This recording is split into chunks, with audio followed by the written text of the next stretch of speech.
teachings you heard me proclaim in the presence of many witnesses, and entrust them to reliable people who will be able to teach others also. Take the teachings you heard me proclaim in the presence of many witnesses, and entrust them to reliable people who will be able to teach others also. Take the teachings you heard me proclaim in the presence of many witnesses, and entrust them to reliable people who will be able to teach others also. Take the teachings you heard me proclaim in the presence of many witnesses, and entrust them to reliable people who will be able to teach others also. 2 Timothy 2:2. Hallelujah, 2 Timothy 2:2. Praise the Lord. 2 Timothy 2:2. You and me, let us proclaim the gospel. 2 Timothy 2:2. Hallelujah. 2 Timothy 2:2. Praise the Lord. 2 Timothy 2:2. You and me, Let us proclaim the gospel of Jesus Christ. Take the teachings you heard me proclaim in the presence of many witnesses, and entrust them to reliable people who will be able to teach others also. take the teachings you heard me proclaim in the presence of many witnesses, and entrust them to reliable people who will be able to teach others also. 2 Timothy 2:2. Hallelujah, 2 Timothy 2:2. Praise the Lord. 2 Timothy 2:2. You and me, let us proclaim the gospel. 2 Timothy 2:2. Hallelujah. 2 Timothy 2:2. Praise the Lord. 2 Timothy 2:2. You and me, Let us proclaim the gospel of Jesus Christ. The harvest is plenty, but the workers are few. As for me and my house, we will serve the Lord. We will serve the Lord.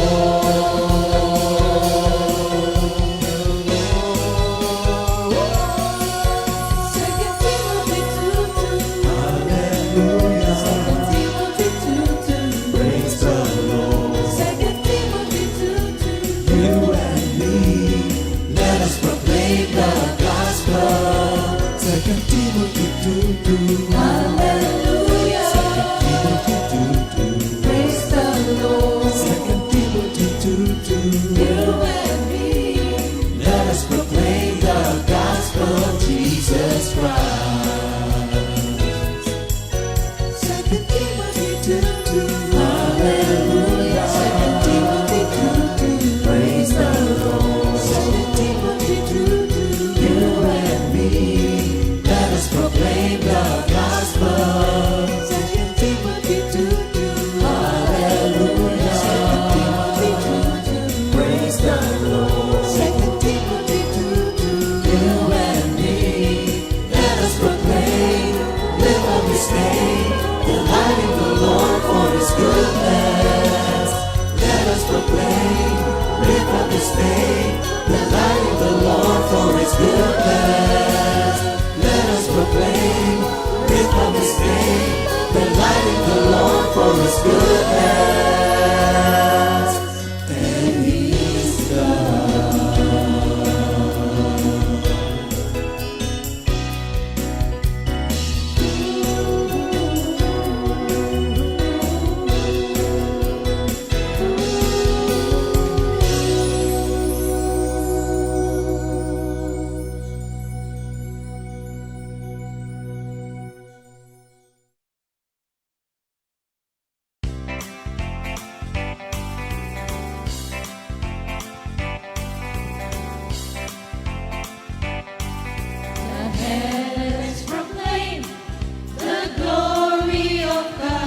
has made a home in the heavens for the sun. It burns forth like a radiant bridegroom after his wedding. It rejoices like a great athlete, eager to run the race. The sun rises at one end of the heavens and follows its course to the other end. Nothing can hide, nothing can hide, nothing can hide from its heat. They speak without a sound or word. Their voice is never heard. Yet their message has gone throughout the earth, and their words to all the world, and their words throughout the world, and their words throughout the world.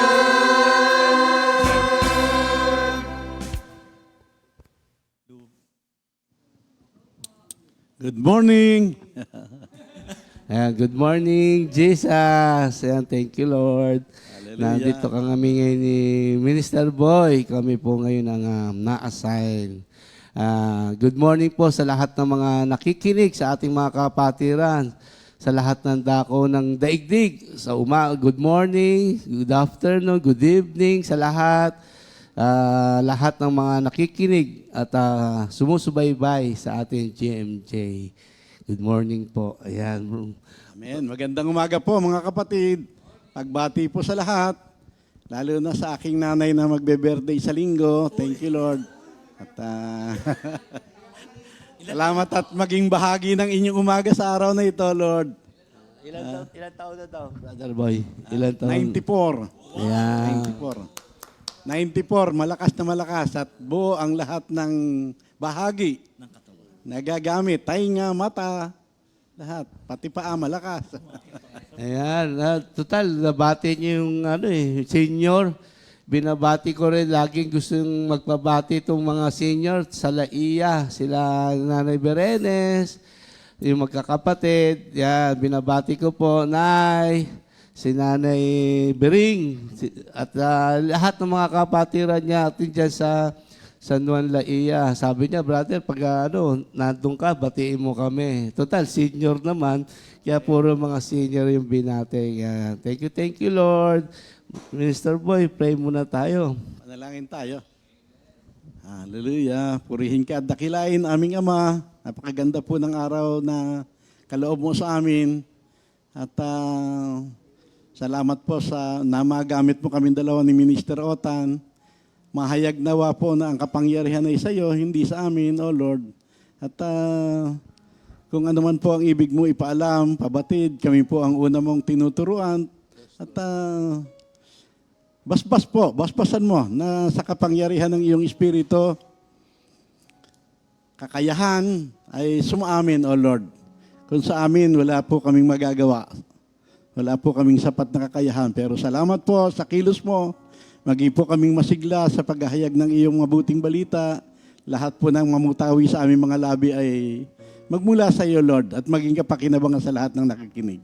Purihin ka at dakilain. In Jesus' name. Amen. Thank you, Lord. Pati ko lang yung mother ko sa Bulacan. Tapos si Tito Pasing, yung kamukha nyo, Brother Boy, nag-birthday, 70. Happy birthday, Tito Pasing.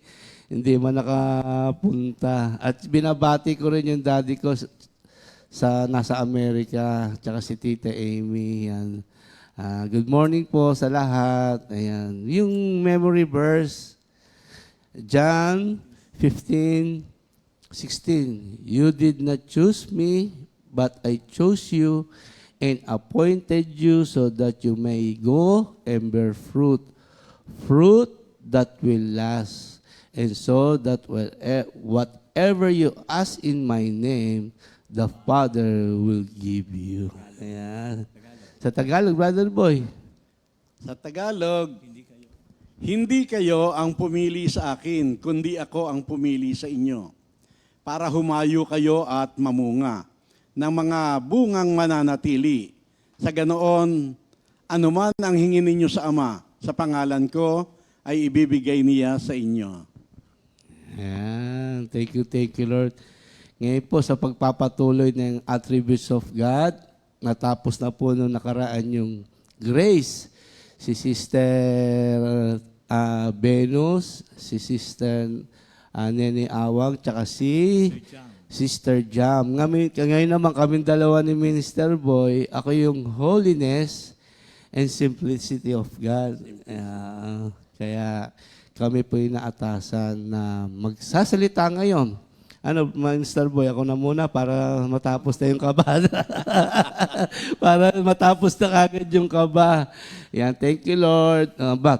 Bago ako magsimula, yung holiness po ang ating attributes ng ating Panginoon. Ito yung communicable na thank you, Lord, na ipapasa sa atin ng ating Panginoon.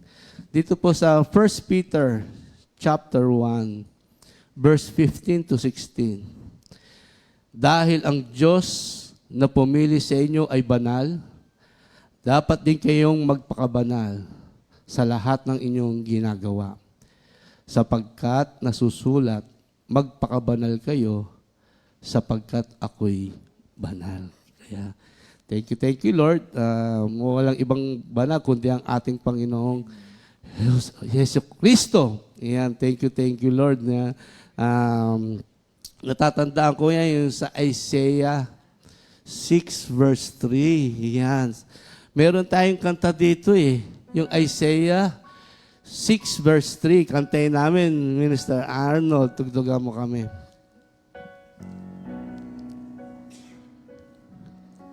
Wala silang tigil ng kasasabi sa isa't isa ng ganito. Banal, banal, banal si Yahweh na makapangyarihan. Wala silang tigil ng kasasabi sa isa't isa ng ganito. Banal, banal, banal si Yahweh na makapangyarihan. Ang kanyang kalingning laganap sa sanlibutan.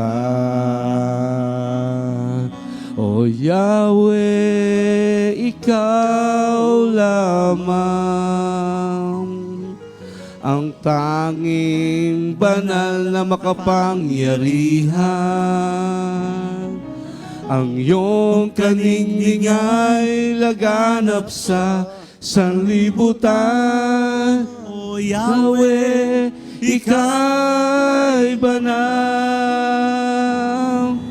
O Yahweh, ikaw lamang ang tanging banal na makapangyarihan. Ang iyong kaningning ay laganap sa sanlibutan. O Yahweh, ika'y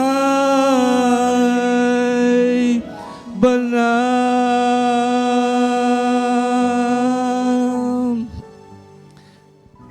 Thank you, Lord. Sabi sa salita, dahil ang Diyos na pumili sa inyo ay banal, dapat din kayong magpakabanal. Kaya, thank you, Lord. Yung holiness of God na ma-transfer sa atin, maipagkaloob sa atin, kung tayo mamumuhay ng kalugod-lugod sa Panginoon. Ngayon, tignan po muna natin yung Greek word ng holiness.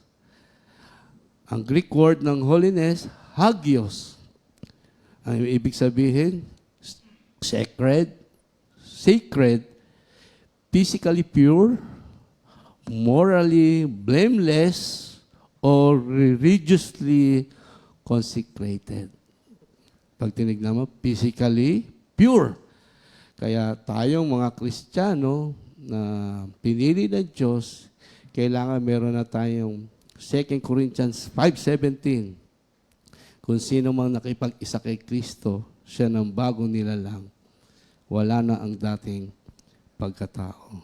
Ang Hebrew word naman, kedusha, ayan, ng holiness.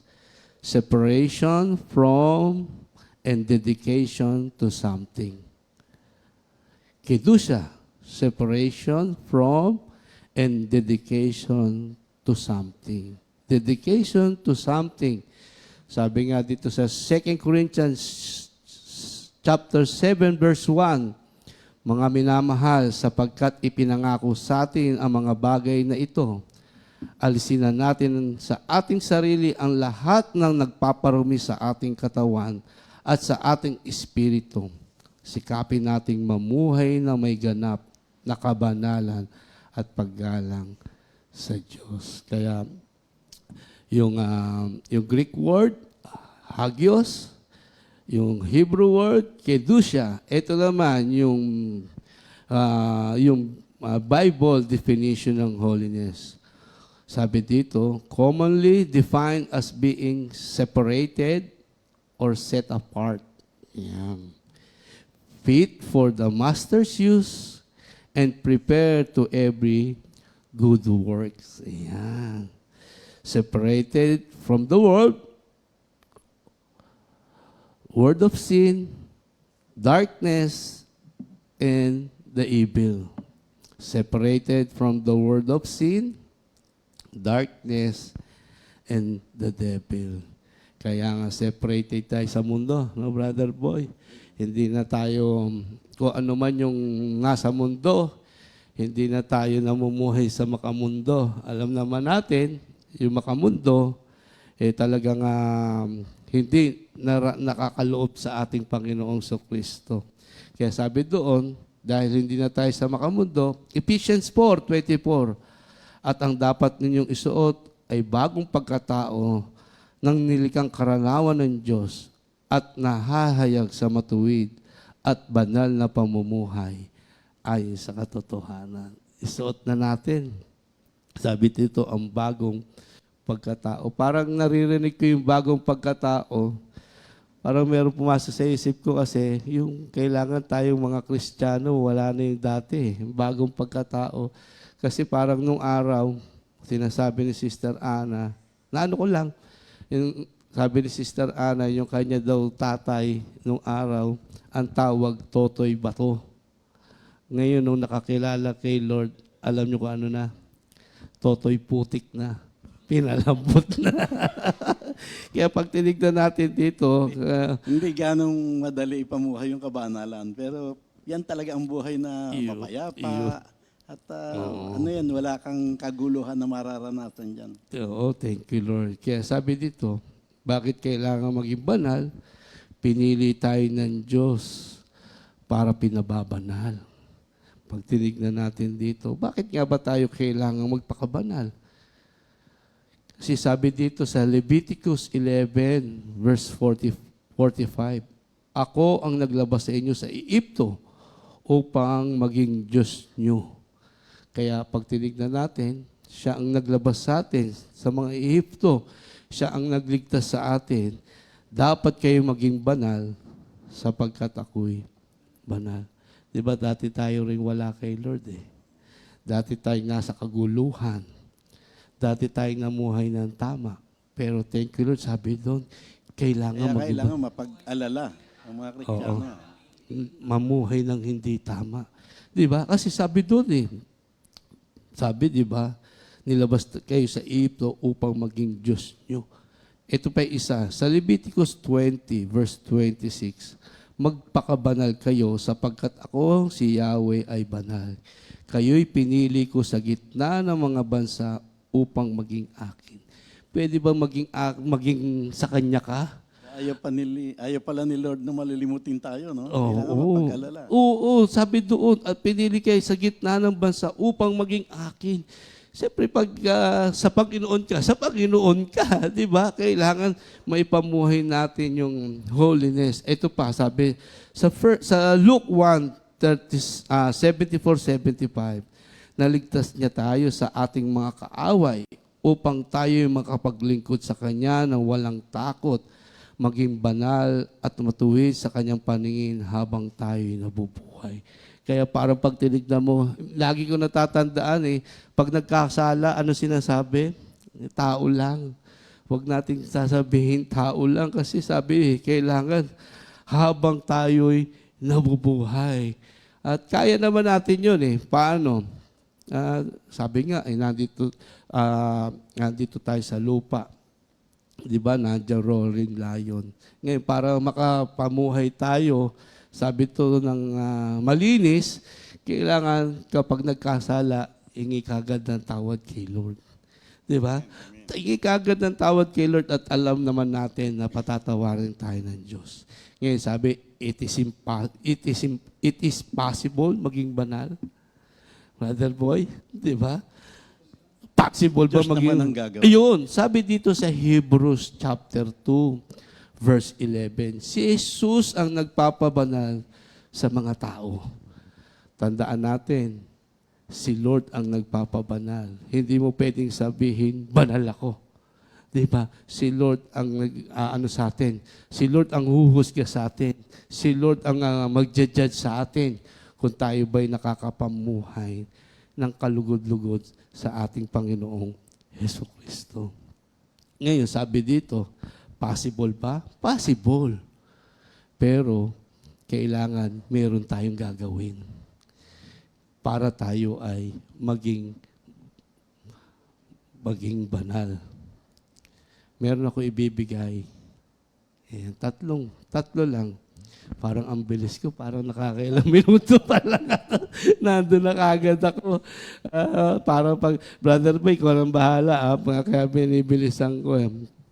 Sabi, possible? Oo, possible kasi si Lord naman ang nagpapabanal.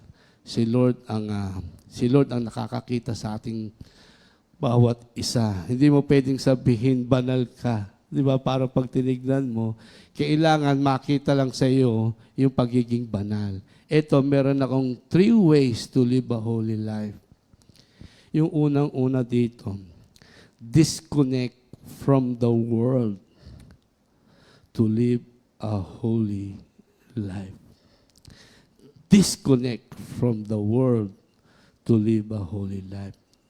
Sabi nga sa Romans 12, verse 2, do not be conformed to this world. Di ba? Parang pag tinignan natin dito. Para makapamuhay, ano sabi doon? Disconnect. Parang ano yan, sa cellphone. Disconnect mo para wala nang access. Di ba? Para wala nang access. Kasi kailangan tayo'y pinabanal ng Diyos. Kailangan hindi tayo namumuhay sa makamundo. Hindi na tayo nakikipag-compromise sa mali. O wag tayong umayon sa takbo ng mundo. Kasi sa mundo, mapapahamak. Nandyan lahat. Sabi ng Panginoong Yesus, bagamat tayo nasa sanlibutan, hindi na tayo dapat mamuhay na makasanlibutan. Ayan. Kailangan makita sa atin bagong pagkatao. Oo, kasi pag tinignan natin dito, kasi gusto natin maging banal tayo sa paningin ng Panginoon kasi pinili tayo, hinirang tayo, inahawon tayo. Kaya sabi doon, banal ang ating Panginoon, dapat tayo maging banal. Kasi bakit ba sinasabi dito huwag tayong makipag-conform sa mundo? Sabi dito sa James 4 verse 4, mga taksil, hindi ba ninyo alam na kapag nakikipagkaibigan kayo sa sanlibutan, ay kinakaaway naman ninyo ang Diyos. Ang sino mang nagnanais na maging kaibigan ng sanlibutan ay kaaway ng Diyos. Kasi hindi pwedeng parang pag tinignan mo, hindi mo pwedeng pag-isahin no? Parang pag tinignan mo hindi pwedeng pag-isahin Mamimili ka talaga Kung talagang sa sanlibutan, okay Lord ka. Di ba? Parang sa kaibigan, kailangan din mamimili ka ng kaibigan. Kung gusto mong tama ang pamumuhay, kaibiganin mo yung mga tamang nakalulugod kay Lord. Ngayon, kung ayaw mo naman, kung gusto mo mapariwara, sa makamundo ka. Kaya sabi doon, ayaw ng Diyos na thank you Lord kasi unti-unti tayong binabago. Thank you Lord. Yung tulad nga niyan, awat grasya ng Diyos, hindi na tayo nakakapamuhay na hindi nakalulugod kay Lord. Yung ABS noon, wala na yon, wala nang access sa atin. Ngayon, pag tinignan natin dito, ano ba yung minsan hindi natin namamalayan, yung nakikipag-ayon tayo sa mundo na hindi natin minsan nababantayan. Kaya pala minsan kailangan bantayan natin. Kasi minsan nadadaya. Sabi doon nandun na tayo, hindi na tayo naninigarilyo, lahat. Diba? Hindi na tayo yung mga dati nating buhay. Pero minsan, hindi natin nababantayan. Meron tayong mga kasalanan na nagagawa na hindi natin nababantayan. Alam niyo yung isa? Kasi sa makamundo, likas nagsisinungaling Ang kabanalan naman, brother, hindi yung sinless perfection, kundi yung heart mo na ibig lagi makasunod. Ayun. Kaya nga, paano ka makakasunod? Minsan kasi, di ba, hindi natin namamalayan. Di ba? Hindi natin namamalayan nakakagawa tayo ng hindi tama. Example lang ako. Na, sabi nga, huwag ka umayos sa takbo ng mundo. Binago na tayo ni Lord. Minsan, sabi nga, nandito pa tayo. Nandyan ang kaaway, nagmamatyak, John 10:10, to kill, to steal, to destroy. Kaya nandiyan, kaya kailangan maging mapagmatsyag. Alam niyo po minsan, yung pagiging sinungaling, minsan pag hindi mo nababantayan, ang hirap Kasi minsan yung maliit na yon, okay na, nakaalpas ka na doon sa mga pero minsan bumabalik-balik, kaya laging babantayan natin, mga kapatid. Minsan, meron ako isang senaryo, na nagdadrive ako. Kasama ko si pastor, nagdadrive ako. Ngayon, nasa gitna ako, sabi ni Tita Ria, kumanan ka. Ako naman, mabilis naman ako pag sinabi, kumanan ako. Sabi di pagkanan ko ngayon, meron tumapik sa likod ko. Humabol, tinapik. Ang ginawa ko, tinakbuhan ko. Tapos, nung tinakbuhan ko ngayon, nakita ko ngayon, sinusundan ako. Nung pagsunod na gano'n, huminto ako. Tapos tamang tamang deadma. Sir, bakit po? Tinapik na kita, muntik mo akong tamaan. Hindi po kita nakita. Di ba parang pag tinignan mo, minsan yung mga ganong maliliit na minsan hindi mo namamalayan na nakakapagparumi sa buhay natin. Di ba parang pag tinignan natin, sabi, tinapik ko na, muntik mo na nga akong tamaan Hindi kita nakita. Kung nakita kita, di sana huminto ako. Di ba? Yun yung minsan bagay na nagagawa natin na dapat nating talikdan. Kasi hindi na tayo sa makamundo Di ba? Pag tinignan natin dito. Hindi mo na gusto yun, brother, di ba? Hindi ko na gusto. Di ba? Parang pinipilit mo, thank you Lord nga. Kasi sabi doon, sa grasya at awa ng Diyos, kahit ganun ang ating nagawang kasalanan, yun nga sabi, hingi ka kagad ng tawad. Kasi minsan ang nangyayari, nakagawa na ng kasalanan, nakapagsinungaling na, sabi doon sa Proverbs 28:13, ang nagkukubli sa kanyang sala ay hindi mapapabuti. Ngunit kahahabagan ng Diyos ang nagbabalik loob at nagsisi. Buti na lang, nagbalik Meron loob. kasing di ba? Meron kasing kasalanan na parang masaya mong ginagawa. Oo, di ba? nagsinungaling ka na. Continuous sinning, willful, Oo. deliberate sinning, pero ayaw ni Lord John. Oo. Bagamat nagkakasala pa rin, dapat hindi nagpapatuloy. Meron pa ako isa. Total, mahaba pa naman Para Meron pa isa. Nasa Samoa kami. Ganun pa rin. Ang nangyari naman, pagdaan ko yelo, biglang pagdating ko sa gitna, pumula. Pinara ngayon ako ng pulis. Tabi. Ngayon, pati si Sister Ana napapasama sa pagsisinungaling, nagiging success, oo, pag tinignan mo, si Sister Ana din, ang bilis din kagad mag-isip, pag para sa akin ng ganon. Sir, ano pong violation? Hindi mo nakita? Red na, pumasok ka. Sir, nung pumasok po ako, yellow pa eh. Oo, yellow, nandun ka na sa pula na nung nasa gitna ka. Eto na ngayon, si Sister Ana naman. Sir, pasensya na po. Nasi-CR po ako. Ang bilis makapagsinungaling. Si CR po ko, kaya po nagmamadali. Ikaw naman ngayon din, sasang-ayon ka na rin para ano.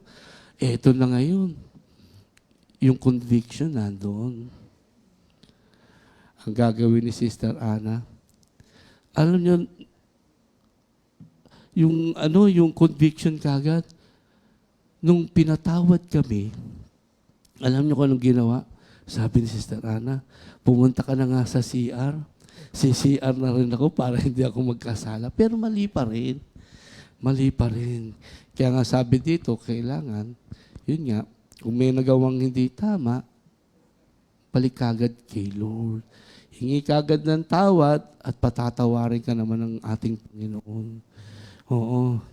Minsan kasi, nagkamali ka na, pinipilit mo pa. Di kasi, ganito, hindi na.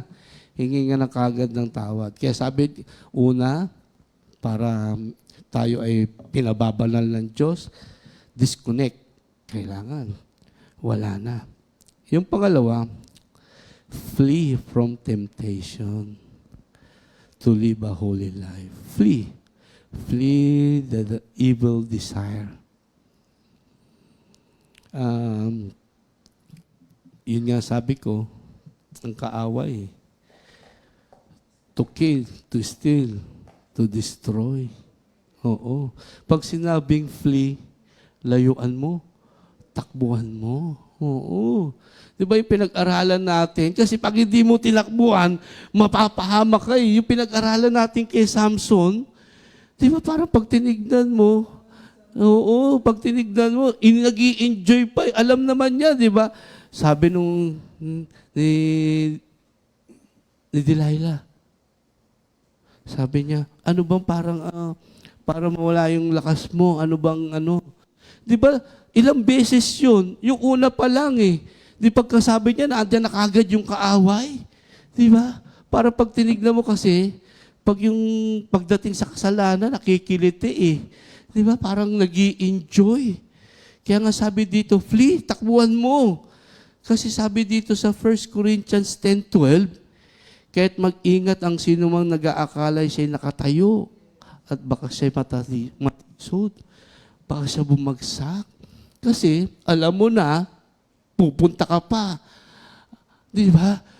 Parang pag tinignan mo, hindi, magdadala ko kay Lord ng mga tao doon, dapat pupunta ako doon. Alam mo nang mga kaaway eh. Ang dami naman tao dito sa lupa eh. Di ba? Parang pag tinignan natin, para padalhin kay Lord. Kaya dito sabi, flee. Layuan natin. Pero po ako isang karanasan dito. Kasi minsan pag may ganansya, brother, ang hirap takbuhan eh. Alam mo, pag may ganansya, ang hirap. Pero thank you Lord nga sa salita ng Diyos. Pero isang tagapagturo, brother, na nagsabi, yung salitang holiness, yung topic na holiness, mas mabuti pang isa buhay kaysa sa pinag-uusapan. Alam nyo kung anong ginamit niyang halimbawa? Yung mga parola, sabi niya, they just shine. Hindi naman sila may quitis, hindi naman sila nag-iingay para mapansin, kundi they just shine. Mas mabuti pa raw ipamuhay kaysa pag-usapan. Ayan.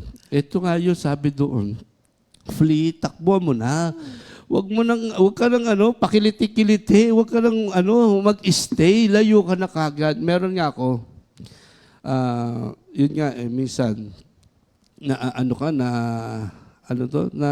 natatapatan ka, tinitignan kung talagang ipamumuhay mo yung salita ng Diyos. Ito nga, meron akong kaibigan na mahabang panahon, tapos dumating, Brother Boy, Siguro tinitignan niya pa kung ganun pa rin ako dati. Ngayon nung dumating, siyempre pag gagaling ibang bansa, paldo, di ba? Ngayon, ang sabi niya sa akin, Tan, samahan mo ko. Sabi, kahit saan. Sabi kong gano'n. Yung sabi kong kahit saan, sabi niya, punta tayo, magsabong tayo. Parang pag tinignan mo, may ganansya pag sinamahan mo. Pag nanalo, may balato ka. Di ba? Pag sinamahan mo, may kay manalo, kay matalo, may ganansya ka. Di ba? Parang minsan, sasabihin mo, i-justify mo pa. Sasabihin mo, pupunta naman ako dun, hindi naman ako tataya eh. Siya lang naman ang tataya eh, sasamahan ko lang eh. Wag na. Pag tinignan natin, yung kala mong hindi ka tataya, naku, pag nandun ka na, di ba? Yung lahat ng mga sabongero, pag tinignan mo, pag sinabing lotres, naku, yun yung pinaka mga pag-lotres. Kasi parang, pag yung lotres kasi, parang yung 30 mo, tamang 10 piso. Kaya pag-aagawan yun. Kasi yamado eh. Oo, pag-aagawan yun eh. Pag yung sinasabi niya logis, pag tinignan mo, yun yung mga sign doon. Kaya ngayon, pag kunyari, pupunta ka doon, di ka naman tatay. Hindi ako, pag nandun na, mahihirapan ka na. Kaya sabi dito, kailangan takbo na tayo. Huwag na tayo pumunta sa mga lugar na hindi nakalulugod kay Lord kasi mapapahamak. Mapapahamak. Di ba? Pag tinignan natin, mapapahamak yung mga tao. Napupunta ka doon sa teritoryo ng kaaway. Di ba? Ba't ka pupunta sa teritoryo ng kaaway? Anong gagawin mo doon? Gusto mo lang din. Kaya sabi dito, to live a holy life, flee from temptation. Layo, takbo. Kasi meron akong nabalitaan. Oo, sinamahan din. Pero hindi naman din siya magsusugal. Sinamahan din. Tapos nung sinamahan, eto na ngayon, nanalo yung sinamahan niya. Sabi sa kanya, tumaya ka ba manalo? Ang masaklap, tumaya. Tumama. Ngayon, nung tumatama, ayaw nang umalis. Tataya pa raw siya. Ang nangyari ngayon, yung nagbigay sa kanya, sabi, tama na yan, okay na yan, panalo ka na eh. Diba? Kaya sabi doon, kailangan takbuhan. Oo. Kaya kailangan ang isang Kristiyano deklarado. Para lesser temptation pagka-deklarado kang Christian ka. Saan ka man nandun? Di ba? Kailangan. At lagi dapat kasama ka sa mga mananampalataya kay Lord. Natatandaan ko nga eh. Parang merong eat all you can. Natatandaan mo ba yung brother boy? Kami kasi, kung saan yung murang eat all you can at masarap na eat all you can, pupuntahan namin. Di ba? Natatandaan mo ba yung pinuntahan natin? Na eat all you can? Bulacan? Hindi. Yung sa pinuntahan natin, na hindi biking. Doon sa Resorts World. Di ba pumunta lang tayo doon? Kumain lang tayo. Tapos umalis na tayo. Bakit ka nakaalis? Kasi kasama mo yung mga kapatiran kay Lord. Di ba? Kasama mo yung kapatiran kay Lord na may magpapaalala sa iyo. Kaya yung pagpapala na i-enjoy natin. Kaya ito nga, sabi dito, kailangan layo-layo na. Ayun, nakahabol-habol din ako. Ayun panghuli ko na. Ang hirap makaupo dito. Ayun naman ako. Yung panghuli, obey the word of God to live a holy life. Be holy in all you do. Sa lahat ng gagawin mo, maging banal. Kasi pag tinignan natin dito, kailangan yung napapakinggan natin, kailangan na isa pamumuhay natin. Hindi pwedeng, di ba sabi nga doon sa James 1, sa 22-24, sabi doon, mamuhay kayo ayon sa salita ng Diyos. Kung ito'y pinakikinggan lamang ninyo, ngunit hindi isinasagawa, dinadaya nyo ang iyong sarili. Sapagkat ang nakikinig ng salita ng Diyos, ngunit hindi sumusunod dito ay katulad ng isang taong tumingin sa salamin. At pagkatapos, tinignan mabuti ang sarili at umalis at kinalimutan ng kanyang itsura.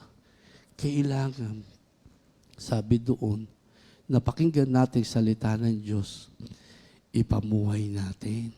Lalo na tayo, mga lingkod ng Diyos, Brother Boy, di ba? Kailangan yung itinuturo, makita sa atin. Yung itinuturo, ipinamumuhay natin. Kasi baka mamaya dumating ang time, nagtuturo tayo. Doon sa Matthew 23:3, sabi, kaya't gawin nyo ang tinuturo nila at sundin ang kanilang inuutos. Itong pinakamasaklap. Ngunit huwag niyong tularan ang kanilang ginagawa sapagkat hindi nila tinutupad ang kanilang ipinapangaral. Pag tinignan mo, yung tinuruan mo naligtas, ikaw ngayon ang hindi naligtas kasi hindi mo na ipamuhay. Diba? Kailangan makita sa atin to live a holy life, sundin yung salita ng Diyos, pagbawal-bawal, kung ano man yung pinagagawa ng Diyos, magpatawad.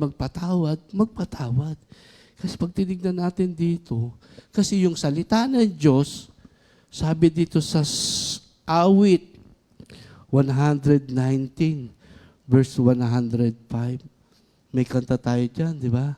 Anong kanta dyan? Salita mo'y liwanag ng aking buhay, patnubay sa aking daraanan, hindi pagpapalit, maging sa ginto at ilaw, tanging ikaw, Jesus, ang aking kailangan. Kaya, Brother Boy, conclusion. Nasa conclusion na ako. What is God's standards of holiness? And God's standards of holiness, without holiness, no man shall see the face of God. Sabi, what is God's standards of holiness? Without holiness, no man shall see the face of God. Nakalagay po dito sa Hebrews 12:14. Sikapin niyong makasunduan lahat at magpakabanal sapagkat hindi niyo makikita ang Panginoon kung hindi kayo mamumuhay ng ganito. Gusto ba nating makita ang ating Panginoon? Kung paano siya naging banal, kailangan magpakabanal tayo. Tandaan natin, ang Diyos ang pumipili sa atin. Hanggang kailan? Yung pagiging banal. Kasi yung minsan di ba? Parang seasonal. Sabi dito, yung pagiging banal, sabi sa 1 Thessalonians 5:23, naway lubusan kayo maggawing banal ng Diyos nang siyang nagbibigay ng kapayapaan at naway panatiliin niyang walang kapintasan ang buo ninyong katauhan, ang espiritu, kaluluwa at katawan hanggang sa pagparito ng ating Panginoong Hesukristo. Kaya pagdating ng Diyos, makikita natin ang Diyos kung mamumuhay tayo ng mayroong kapanalan. In Jesus' name. Ay, nakatapos na ako. naway pabanalin kayo ng Diyos Ayan. sa buo ninyong katauhan. Yan, Ganda ng kaluluwa. pangarap ni San Pablo. Pero pangarap din ng Diyos sa atin lahat yan. Kaya ang pangarap natin. So, sinimula ng Diyos yung mabuting bagay. Sabi ng Biblia, sa inyong pakikipag-isa kay Kristo, naging ganap ang inyong buhay. Pero ang na-born again sa atin, yun lamang ating espiritu. Kaya yung pagpapatuloy ng kaganapan, tayo ang magpapasya. Amen? Kaya ang sabi, magbago na kayo ng diwa at pag-iisip. Dapat makita sa inyo ay ang bagong pagkatao na nilikhang kalarawan ng Diyos, kalarawan ng kanyang katwiran at kabanalan. Kabanalan, it is a must. Pag kay Kristiyano, hindi ka lamang pinabanal, kundi dapat lumalakad ka sa kabanalan. Hindi lamang, si Kristo hindi lamang daan para papunta ng langit. He must be our way of life, Jesus Christ. Amen? Kaya salamat sa Diyos. Amen, amen. Oh, may birthday. August 29, 2024.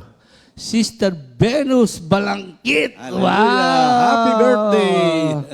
Brother Zeni Zamora. Sister Seni, happy birthday. Nida Hernandez. Uy, Lord, happy nang. birthday, Sister Nasa Nida. Amerika yan. Oo.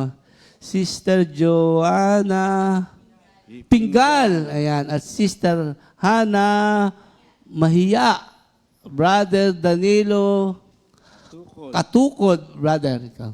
Jesse Concha. Brother JC Concha. Kapatid ni Sister ano ito, Judith Concha.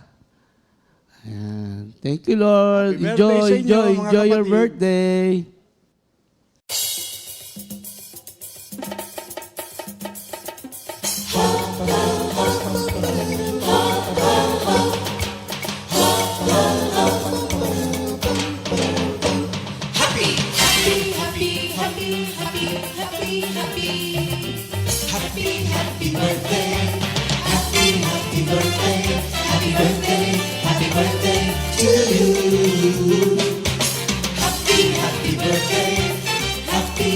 Happy birthday! Happy birthday to you. Happy birthday to you.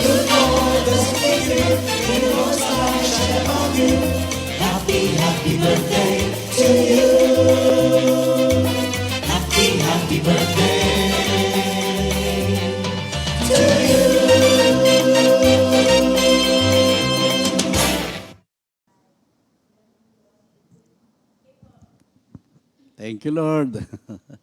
So, meron pang new song, di ba? Repeat new song of the week. Walang tigil na pasasalamat. Composed by Sister Sally Bartolome. Hallelujah.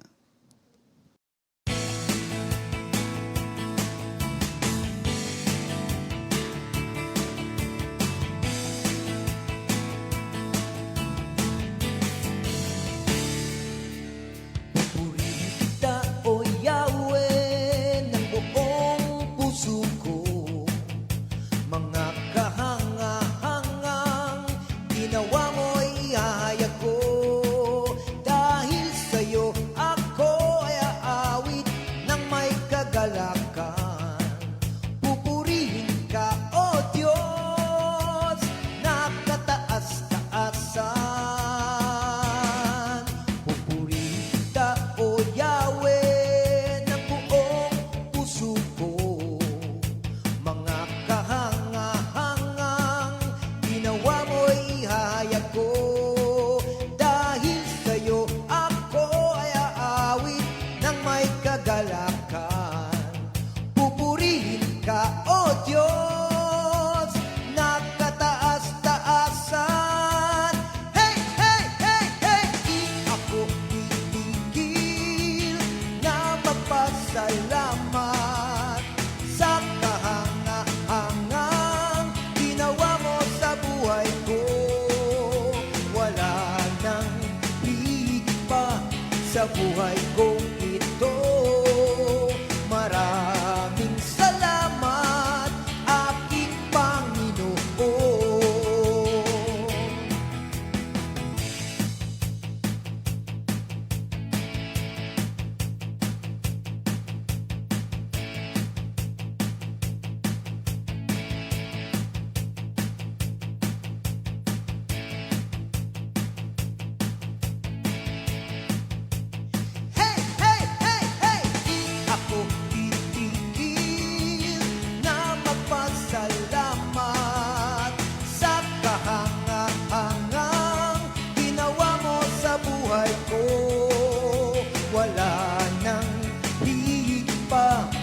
buhay kong ito.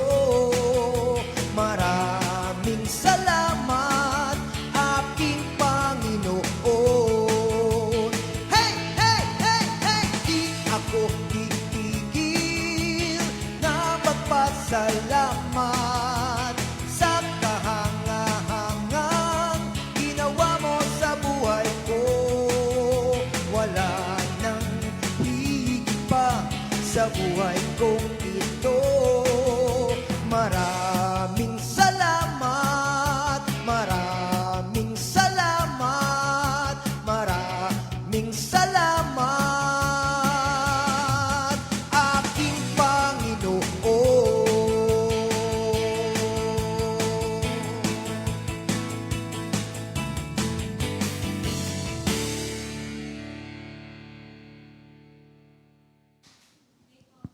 Thank you, Lord. Hallelujah.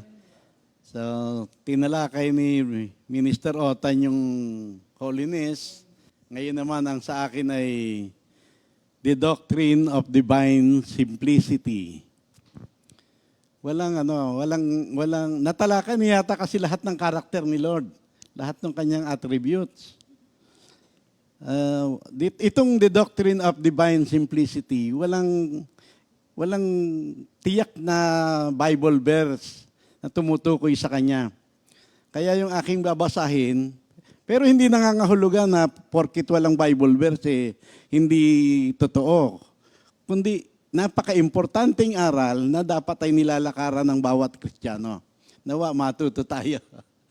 So, ang aking kinuhang teksto, sa 2 Corinthians 11 verse 3. Kasi nandun lang yun lang ang salitang tumutukoy sa salitang simplicity. Tignan niyo, babasahin ko. But I fear, lest somehow, as the serpent deceived Eve by his craftiness, so your minds may be corrupted from the simplicity that is in Christ. The message of the Lord. So, yan lamang ang merong salitang simplicity sa Bible. At diyan, sa 2 Corinthians 11, sabi ni San Pablo, pagpasensyahan ninyo ako kung paminsan-minsan ako ay nag-uugaling hangal. Kasi tayo lahat na believer, ay parang isang malinis na dalaga na ipinakipagtipan niya sa isang lalaki, walang iba kundi si Kristo. Ngayon sabi niya, ako'y labis na nag-aalala, nagkakaroon ako ng makadiyos na panibugho, na baka kayo ay malason katulad ni Eva na nalinlang ng ahas. Amen? At mailayo kayo sa puro, dalisay at tapat na pananalig kay Kristo. Yung puro, dalisay at tapat na pananalig kay Kristo, yun yung tinatawag na simplicity which is in Christ. Amen? Ngayon, kailangan maging maliwanag sa iyo na pagka kay Kristo, lahat ng kay Jesus ay napakasimple. Hindi tayo pinahirapan ng Diyos sa paghanap sa Kanya. Kaya lamang minsan sa kasimplihan, minsan ang hirap paniwalaan. Parang ang hirap tanggapin ng iba na tatawag ka lang sa pangalan ng Panginoon, maliligtas ka na, ano ba naman yan? Pero yun ang katotohanan, napakasimple, madali at minsan talagang yun ang nagiging dahilan para hindi matanggap ng marami na tao. Amen? Pero ang totoo, ibig ni Lord, maligtas ang lahat ng tao. Hindi lamang basta maligtas, kundi makaalam ng katotohanan. Sa gayon ay tuloy-tuloy na mapagpala. Ayaw ni Lord na may mapahama kahit na isa. Ganon kasimple. Sa mga pangangaral, simple lang. Simple lang ang gospel. Hindi sa malalalim na pananalita, hindi matataas na karunungan. At sabi ni San Pablo, hindi ko kayo inakit ng matatamis na pangungusap, batay sa karunungan ng tao. Bagkus, aking itinuro sa inyo, ako ay nagturo sa inyo, sa kapangyarihan ng Diyos at sa patotoo ng Espiritu Santo. Upang yung inyong pananalig kay Kristo, pananalig sa Diyos, ay maipundasyon sa kapangyarihan ng Diyos, hindi sa karunungan ng tao. So, napakasimple. Hindi pa dunungan. Ano lang, impartation lang. Kung ano yung ginawa ng Diyos sa iyo, kaya sabi ko, napakasimple. Amen? So, kailangan nakapokus lang. Basta ang mahalaga nakapokus lang sa kung ano ang ginawa ng Diyos, hindi kung ano yung ginawa mo. Sabi ni San Pablo, napagpasyahan ko na wala akong iba ituturo sa inyo kundi si Kristo. Si Yesu Kristo na ipinako sa krus. Ganun lang kasimple. O, hindi ba simple yon mga kapatid? Amen? Kaya antibay ng ating faith ngayon, hindi basta-basta na, bagamat hindi pa tayo nakakasunod ng kumpleto, katulad ng mga sinishare ni Minister Otan kanina, pero tuloy-tuloy, hindi tayo humihinto. Amen? At hindi tayo basta nananatili, kundi we are moving forward. Bagamat slowly, pero tuloy-tuloy. Amen? Kahit nga sa mga sharing natin, alam natin na lahat naman gawa ng Diyos eh. Kasi sa isang title ng Panginoon, He is the great initiator. Siya lagi ang nagpapasimula. Kaya sa Diyos, wala tayong pwedeng ipagmalaki. Sa Kanya nagmula, pati yung mga itinatopic ni Brother Otan, sa Kanya nagmula na tayo ay ginawang righteous, holy, and we are redeemed through Jesus Christ. Kaya kung sabi ng Biblia, kung sino man ang ibig magmalaki, wala siya ipagmamalaki kundi ang Panginoon. Eh, siya lang naman ang tumawag sa atin, katulad ng ating memory verse. Hindi naman tayo eh. Ang Diyos ang tumawag sa atin para makitaan tayo ng lahat ng mabubuting bagay na design ni Lord para sa bawat isa sa atin. Kailangan sa buhay ng bawat isa, hindi mo lamang basta iaaral ang holiness, kundi kailangan ang buhay ng bawat isa ay kita ng ibang tao kung gaano kaganda ang aral ng Diyos na ating mga tinatanggap. Amen? Kailangan laging ano man ang mangyari, matagpuan tayong lahat na sa iisang layunin at sama-sama na ipinagtatanggol ang mabuting balita. At ang pagtatanggol sa mabuting balita, sa pamamagitan ng pamumuhay. Amen? At sa gayon, magkakaroon ka ng tunay na commitment. Sabi ni San Pablo, wala na akong ibang inaasahan, kundi ang magkaroon lagi ako ng pagkakataon na sa mabuhay o sa mamatay, mabigyan ko ng karangalan si Kristo. Kailangan, kasi nakapagpasya siya na, sabi niya, para sa akin, si Kristo ang buhay. Sa gayon, kahit na ano mang mangyari, kahit na umabot ng hanggang kamatayan, maparangalan si Jesus sa aking buhay. Amen? Tandaan natin, hindi gaano maganda ang takbo ng sanlibutan. Magulo. Medyo madilim sa dami ng, sabi nga na ibang tagapagturo, palala ng palala. Pabulok ang sanlibutan na ating ginagalawan. Maraming iba't ibang sakit, mga karamdaman, ang tao dumadanas ng iba't ibang kahirapan. Grabe, mararahas sa mga tao. Bukod pa nga sa away-away ng mga malalaking bansa, may West Philippine Sea pa. Nako, ang politika, puro siraan ang mababalitaan mo. Minsan galing kami sa isang gawain, ang kakwentuhan namin sa sasakyan, si Pastor, ang napag-uusapan yung hindi lamang yung mga politics, hindi lamang economics kundi yung relihiyon. Ang daming nagkalat na maling aral, mga false teacher. Grabe. Ngayon, sabi ko, nabanggit ko kay Pastor, kako, simple lang naman, manatili lang sa simplicity which is in Christ. Doon lang manatili ang tao. Akala ko wala lang sa kanya. Yung pala, kinabukasan sabi niya, yan na itapik mo.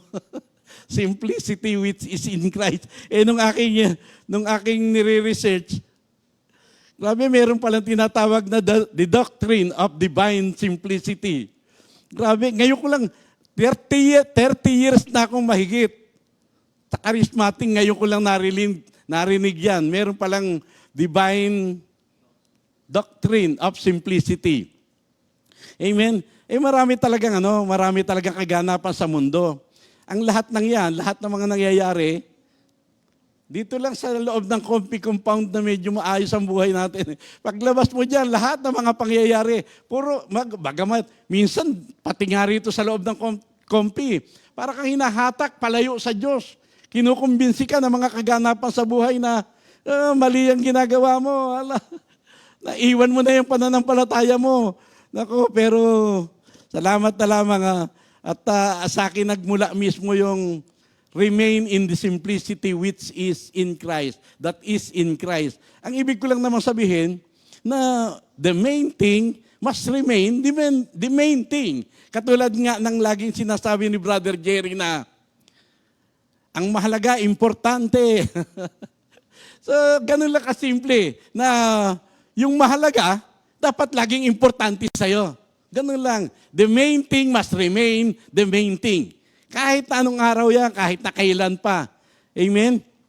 Minsan kasi, pagka sa dinami-dami ng nararanasan ng tao, kahit mga mananampalataya, para bang nakay Lord ka na, ganito pa, bakit ganito, bakit ganon? Minsan nakakawala yan ng focus. Nalilimutan mo na merong Diyos, sino ba ang Diyos sa buhay mo, at sino ba tayo sa ginawa ni Kristo, saan ba tayo tinawag, ano ba ang pagkatawag sa atin, nalilimutan natin yan. Minsan yung distraction, grabe. Dinudulutan tayo ng anong tawag dyan? Pagdududa, pag-aalinlangan. Minsan pag-aalinlangan na natin, ang totoo lang, pagka dumanas ka ng kawalan ng karoon ka ng financial problem, yung God's provision, pagdududahan mo talaga yan eh. Totoo ba na He can supply? Totoo ba na ipagkakaloob ng Diyos ang lahat ng iyong pangangailangan? Grabe. Malilimutan mo Philippians 4:19. Minsan pagka mayroong sira-sirang relasyon, nagkakagulo sa pamilya, naalala mo ba na merong Diyos na ang tawag ng Biblia ay God is love? Na merong John 3:16? Wala, minsan pag-aalinlanganan mo yun kasi taliwas sa iniisip mo yung nangyayari. Kaya dapat maintindihan natin yun. Ang daming broken family, broken friendship, rejection, lahat. Pero ang katotohanan niyan, yung Diyos na umiibig sa atin, kayang-kaya niya mag-provide ng lahat. Hindi lamang pera, kundi pati kaayusan ng buhay. Amen? Yung kabutihan ni Lord, pagka dumadanas ka ng maraming mga kirot-kirot sa katawan, o kaya meron kang kinakaharap na bayaring malaki, totoo bang mabuti si Lord? Hindi niyo ba? Tayo siguro, maganda mga sagot nyo bilang mga worker. Pero pagka nasa labas, talaga nga daingan, grabe. Sabi nga ng isang meron ako narinig na kwento. Kung ang Diyos ay mabuti, kung ang Diyos ay mabuti, hindi siya makapangyarihan. Bakit naman? Kasi kung siya'y makapangyarihan, di kayang-kaya niyang iangat ang kabuhayan ng mga tao. Pero bakit ang dami-daming tao na ang buhay ay para bang meron nga tayong meron nga namatay sa San Pablo na kinukwento sa atin isang kapatiran na parang buto lang na nilagyan ng balat dahil wala nang pagkain. Anong klaseng buhay yan? Sa totoo lang, maraming nakakaranas niyan, mga kapatid. Pero ang katotohanan, mabuti ang Diyos at makapangyarihan ng Diyos. Makapangyarihan ng Diyos at sa Kanya kapangyarihan, siya ay napakabuti. Amen? Hindi nababawasan ang lahat ng mga attributes ni Lord. At ang pagpapatawad niya sa atin, kahit doon sa ating mga pag-aalilangan, sobra. Minsan nalilimutan mo, pagka dumadanas ka na, pagka yung mga pangyayari sa buhay mo, hindi yung maayon sa kaisipan mo, nalilimutan mo na ang Diyos kasama mo lagi. Hindi lamang doon sa pinakamaligaya sandali ng iyong buhay, kundi pati doon sa down na down ka na, parang dapa ka na, andun pa rin si Lord, di ka iniiwan. Mga kapatid, kailangan babad sa aral. Salita mo'y liwanag ng aking buhay. Hindi lamang basta kinakanta yan. Kailangan salita ang talagang direksyon, guidance. Siyang ating sinusunod. Amen? At so totoo lang, indirectly, pagka nag-aalilangan ka at nagdududa, ang pinagdududahan mo, Diyos mismo. Kasi wala naman siyang ginagawa na hindi para sa ikabubuto natin eh. Andaan natin, ibig ni Lord na maging mapayapa tayo lahat. Marami talagang kaguluhan sa mundo, pero sabi niya, Napagtagumpayan ko ang lahat ng yan. At ito yung lahat ay sinasabi ko sa inyo para magkaroon kayo ng kapayapaan sa pakikipag-isa sa akin. Ano man ang inyong nararanasan. Amen? Tingin nyo kaya, bakit merong Philippians 4, 6, and 7? Kasi ayaw ni Lord na nababalisa tayo. Kasi yung kabalisahan, pag-aalinlangan, aagawin ka niyan. Aagawin ka niya sa tunay na kapayapaan na kay Kristo lamang matatagpuan. Amen? Kaya ikinukumbisi tayo lagi ng Biblia na hanapin nyo ang kaligayahan ay sa Diyos. Kasi kapag si Kristo kaligayahan mo, walang magpapalungkot sa iyo. Ako'y naniniwala doon sa quotation na yon. Amen? Kaya tandaan mo, hindi espiritu ng takot, kaba, kimi, kundi kapangyarihan, pag-ibig, at mabuting kaisipan ng sumating lahat. Amen? Ngayon, sa doctrine of simplicity, simple si Kristo. Pero yung doctrine of simplicity, kaibang-kaiba yon mga kapatid. Amen? At ang ibig sabihin ng divine simplicity, yun ay pagtuturo na ang Diyos ay walang bahagi. Naintindihan niyo yung salita na yon? Ako pilit kong tinatagalog, pero siguro hirap din yung mga nagturo. Kaya pinakamahihirap na English yung ginagamit. Pero ang pinakasimpleng ano yon, ang Diyos ay buo, walang bahagi.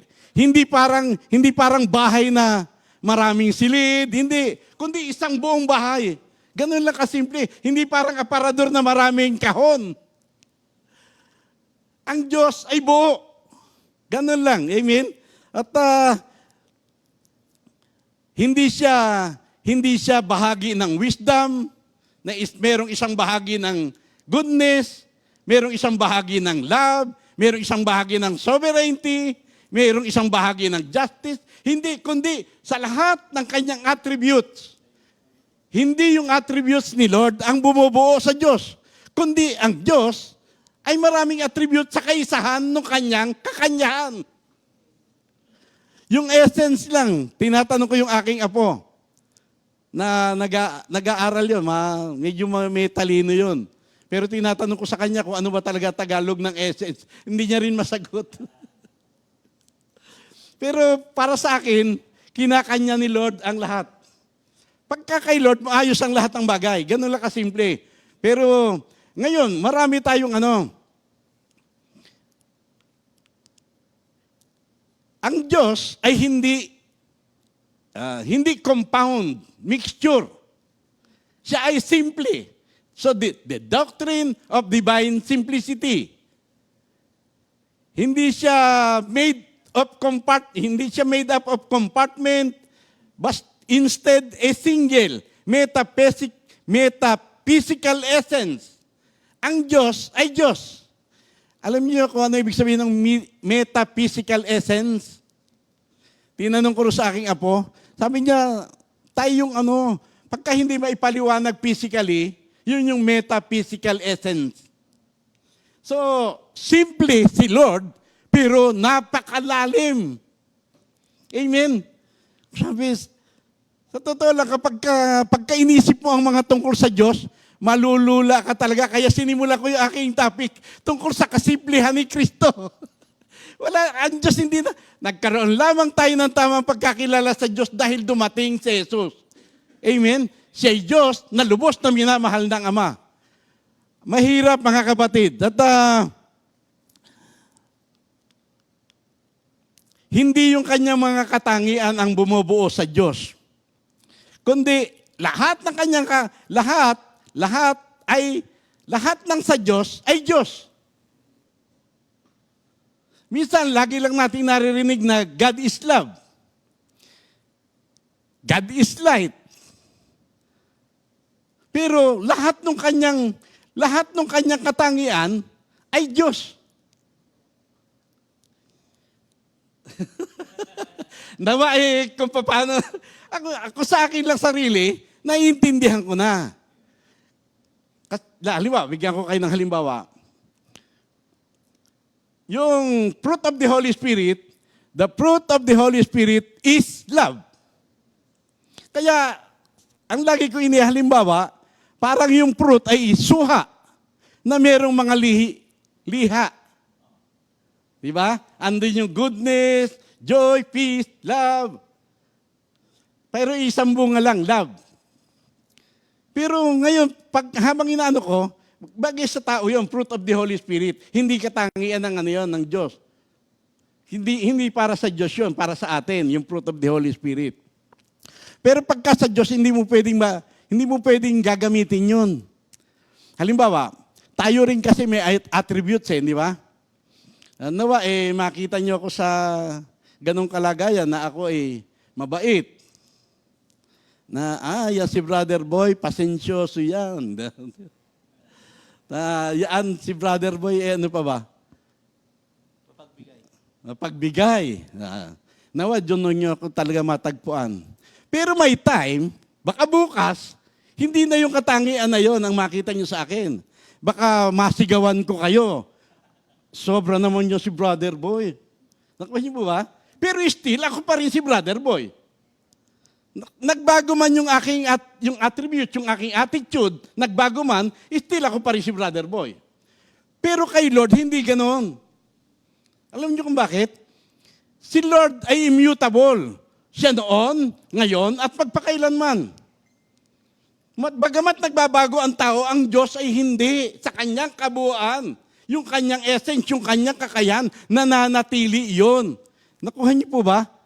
Kaya salamat sa Diyos na bakit hindi kapareho ng tao ang Diyos? Kasi ultimately, lahat ng attributes ni Lord, siya yun. Siya yun mismo. Ano ba yung mga katangian binanggit ko kanina? Na ako'y mabait. All around, mula noon, ngayon, at magpakailanman, si Lord mabait. Hindi magbabago yun. Ikaw lang ang nagbabago. Mabuti. Ganun. Lahat ng katangian ni Lord. Paano ko ba ibibigay sa inyo to? So, they are all simply who and what He is. Hindi lamang siya marunong, kundi ang Diyos is wisdom Himself. Hindi lamang siya maibigin, kundi siya mismo ang pag-ibig. Yung lagi nating naririnig yun. Hindi lamang maawain, kundi siya mismo ang awa. Hindi lamang basta mahabagin, kundi He is mercy in Himself. Siya mismo yung mercy. He is not just gracious. God is grace. Amen? So, ang tawag dyan ng mga theologians, ng mga Bible scholar, is the simplicity of God.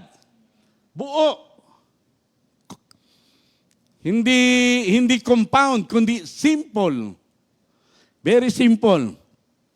Ito ang isang maliwanag. Matutuwa kayo rito. Yung doctrine of divine simplicity, it stands opposition to a common error. Marami tayong mali na hindi natin napapansin. Halimbawa, bigyan ko kayo ng halimbawa. Halimbawa yung God is love. Payag ba kayo na God is love? Amen. Oh. Hindi tuloy kayo makasagot ko ng amen. Hindi niyo alam kung ano yung susunod ko sasabihin Pero yun talaga, ang totoo. God is love. Pero pangangatwiranan niya ng tao, at dahil siya God is love, wala siyang sino mang dadali sa impyerno. Kasi pag kami dinala siya sa impyerno, hindi na siya love. Nakuha niyo po ba? So, parang tama yun, pero ano yun, parang binibigyan mo ng timbang yung pag-ibig. So, it denies, yung ganong argumento, it denies the totality of God's whole nature.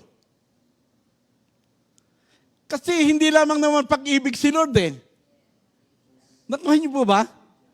Halimbawa, bigyan ko yung topic ni Minister Otang, the God is holy. Alam niyo ba na ang holiness ni Lord, ang nagre-require para makamta ng Diyos yung kanyang katarungan?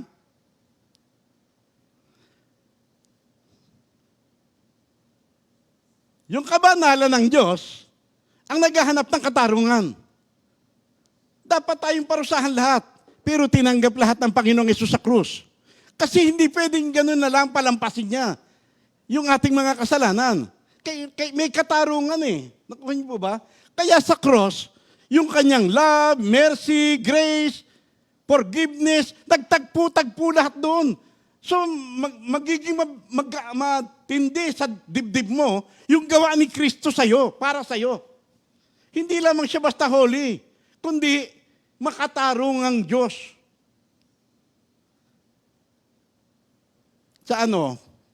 Sa Romans 11:22, ang sabi ron, dito makikita natin ang kabagsikan ng Diyos. Mabagsik siya sa mga sumusuway sa Kanya at hindi nananalig sa Kanya. Pero napakabuti ng Diyos sa mga nananatili sa Kanyang kabutihan. So nakita niyo ba, hindi lamang mabuti, kundi mayroong kabagsikan si Lord. Sa John 3:36, pagka nanalig ka kay Kristo, meron kang buhay na walang hanggan. Pero yung hindi nanalig at nagpakatigas ng ulo, ang tatamasahin niya ay poot ng Diyos, the wrath of God. Mga kapatid, balancing aral ito. Hindi ako tumutukoy na kung ano. Napaganda nito ang aking kaisipan, nawa ganun din ang mangyari sa inyo. Maituwid nawa tayo sa ating pagkaunawa.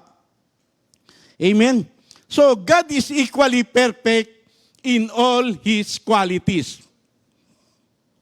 God is equally loving and just, equally compassionate and wrathful, equally rational, makatwiran, at napakabuti. Amen? So, there is a perfect balance and harmony of all God's characteristics, including the doctrine of Trinity. Ang doctrine of divine simplicity, walang anumang teksto ng Bible na tumutukoy. Ang Trinity ba meron? Wala rin eh. Pero yun ang ating tinitindigan. Sa makatwid, biblical, in nature. Nakuha niyo po ba? So, our God, ang Diyos natin is a Trinitarian by nature. Ulitin ko, ang Diyos ay hindi baha-bahagi. Sa kanyang essence, yung kanyang kabuuan.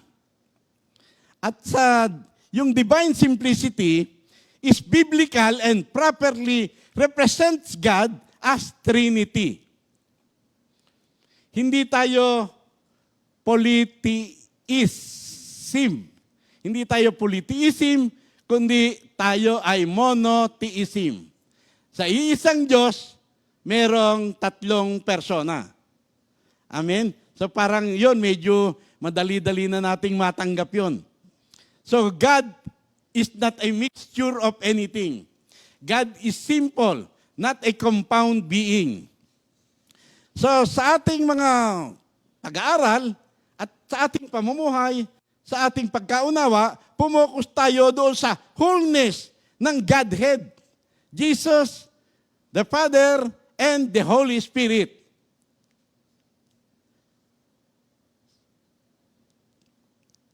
So, bigyan ko kayo ng halimbawa.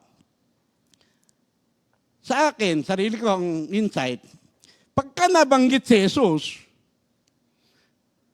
andun kaagad ang Ama sa aking mind and heart. Amen? Pagka nabanggit ang Diyos Ama, hindi mo pwedeng iwalay si Jesus. Iisa yun. Ganun kaisa yun. Nakuha niyo po ba? At ang nagpapaunawa sa iyo niyan, yung Holy Spirit na patuloy na kumikilos sa ating buhay sa ngayon. Kaya kung gaano ang pinapahalagahan ng Ama, gayon din dapat ang pahalaga mo sa anak at sa kanyang espiritu. Kaya tayo hindi nakapamumuhay na sa laman ngayon, sabi niya, dahil sa espiritu ng Diyos na sumasa inyo, kaya hindi na kayo namumuhay sa laman. Kung ang espiritu ni Kristo ay wala sa isang tao, hindi siya kay Kristo. So ang espiritu ng Diyos at ang espiritu ng anak ay iisa, ang banal na Espiritu. Nakuha niyo po? So, sa John 1:18, kailanman ay walang nakakita sa Diyos. Subalit ipinakilala siya ng bugtong na anak. Siya ay Diyos na lubos na minamahal ng Ama. Pagka hindi ka naniniwala sa Trinity, paano mo ipaliliwanag yan? Mananatiling puro question ang buhay spiritual mo. Ginugulo mo ang buhay, ginugulo mo ang pananampalataya mo pagka hindi ka naniwala. Ang sabi ng isang tagapagturo, pagka hindi mo natanggap yung divine simplicity ni Lord na nagpapaliwanag ng kanyang Trinidad, malamang mapunta ka sa pagiging atheist. Kasi, biro mo, sabi, ulitin ko, kailanman walang nakakita sa Diyos, subalit ipinakilala siya ng bugtong na anak. Siya ay Diyos na lubos na minamahal ng Ama. Sa John 16:13-15, ganito, tingnan nyo. Pagdating ng Espiritu ng katotohanan, tutulungan niya kayo upang maunawaan ninyo ang buong katotohanan. Sapagkat magsasalita siya, hindi sa ganang kanyang sarili. Sasabihin niya sa inyo ang kanyang narinig at ipapahayag niya ang mga bagay na darating. Pararangalan niya ako sapagkat sa akin nagmumula ang ipapahayag niya sa inyo. Ang lahat ng sa Ama ay akin. Kaya ko sinabing sa akin magmumula ang ipinapahayag niya sa inyo. Iilan lang yan. Totoo na maraming salita ng Bible na nagpapahayag na iisa ang Diyos. Pagka naintindihan mo ang mga talatang ito, mauhubog ka talaga sa iisa lang ang Diyos. Ama, Anak, at Banal na Espiritu. Amen? So, yun ang tawag doon ay divine simplicity. Simple, pero napakalalim ng kahulugan.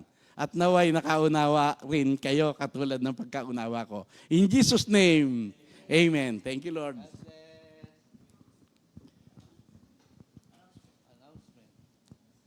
So, meron tayong LSS, saka sama-samang Quezon City, Makati, at Bulacan. Yan ay gaganapin sa September 14 sa Cramsis, Makati, alas 8 ng umaga.